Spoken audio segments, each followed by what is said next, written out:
Eu gosto de ver quando as pessoas falam daquilo que elas gostam, né? Existe um certo encantamento. Então, realmente, talvez seja a forma de incentivar a leitura, seja falar sobre a leitura, além da escola. Porém, agora, para a próxima pergunta, eu ainda vou ficar nesse ambiente da escola e Não, depois a gente vai sair. Não tem fiquemos. problema? Não. Tá. Mas depois eu prometo que a gente vai sair de dentro dela. Mas a minha próxima pergunta agora é o que você pensa sobre a importância da literatura na formação do docente e com a tua experiência já na área da educação, se existe um diferencial na forma de ensinar de quem pesquisa e tem contato com esse mundo da literatura?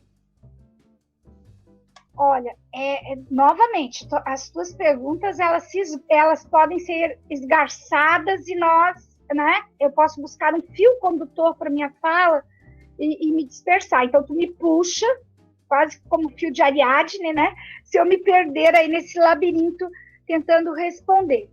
Mas, veja só, a leitura literária, ela é importante para todos, a formação de todos. Antônio Cândido já traz a questão da humanização, né, o poder de humanização do texto literário, vários estudiosos, não vou também adentrar aqui em teorias, né, infinitas, como tu disseste lá no início, muitas coisas nós já sabemos, vamos, né, tentar ampliar esse pensar.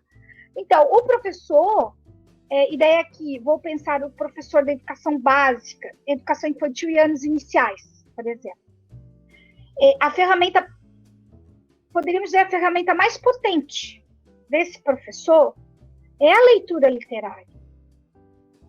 Pela leitura literária, ele pode se aproximar do bebê de forma lúdica, criativa. E pensando aqui, quando eu digo bebê, eu parto do princípio que o poema de origem oral, a cantiga de roda, a cantiga de niná, estão todos num grande conjunto de poemas de origem oral. Eles estão no nascedouro do que a gente denomina poesia, né?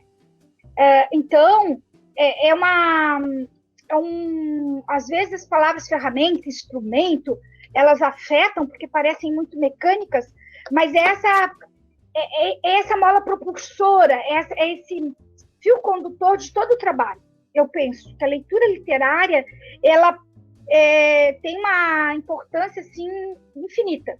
E para além de alguns questionamentos que sempre saem, que mas eu não posso pegar o texto literário como pretexto, né? Que o texto literário ele tem que ser fruição, ele tem... Ora, sim, e principalmente a sua escolha. Mas a partir do momento da minha escolha, e eu escolher um texto que tenha literariedade, né, que eu reconheça a literariedade nesse texto, eu posso, dependendo do contexto, trazer várias questões para as crianças, porque um bom texto literário, ele provoca questionamento, ele provoca inquietação. Ele não é para aquietar, não é para calar, ou só para ficarmos pensando. Ele também nos põe em diálogo, nos põe em ação. Então, eu posso, sim, trabalhar vários conhecimentos de mundo, da matemática, das ciências, da física, da língua portuguesa. O que eu não posso é buscar um texto para trabalhar determinado conteúdo. Quando eu faço isso, geralmente eu vou muito afoito na escolha e acabo optando por livros que me digam aquilo de forma explícita. E quando algo é dito de forma explícita, muitas vezes escapa do poder da palavra literária, que foge. A palavra literária, ela cria nuances, ela cria verdades e inverdades, então a gente tem que pensar sobre ela. E quando se pensa a leitura para a infância, eu acho que o mais significativo é pensar isso, sabe? Pensar a escolha que eu faço desse texto. Então, a literatura, para mim, ela tem um papel aí central no trabalho pedagógico do professor.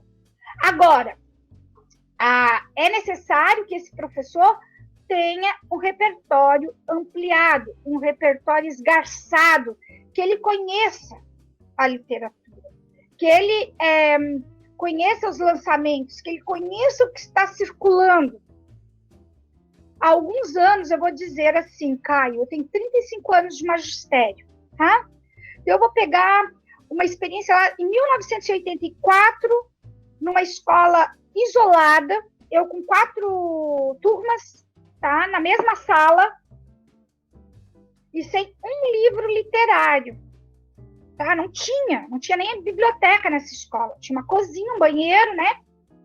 Eu era cozinheira, eu limpava e era professora, tá? Geralmente eram assim as escolas isoladas.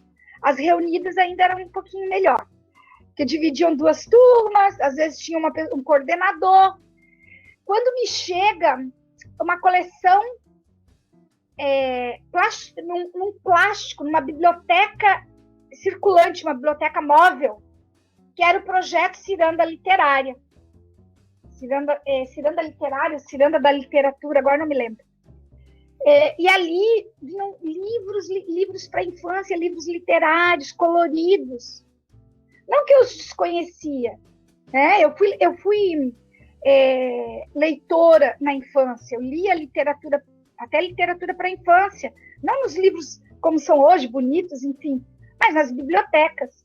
Eu sabia que existiam bibliotecas, isso nas escolas que eu estudei sempre foi dado, era um fato, no sentido de escola pública, escola simples, um cubículo, mas tinha biblioteca, né? E a gente sabia o que era aquele espaço e a potência que tinha aquele espaço.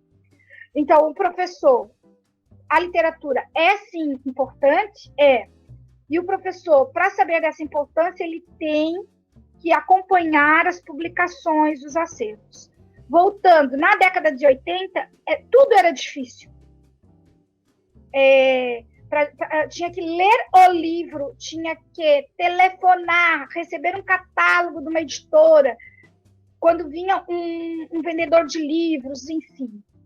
Ainda mais que morava bem no interior.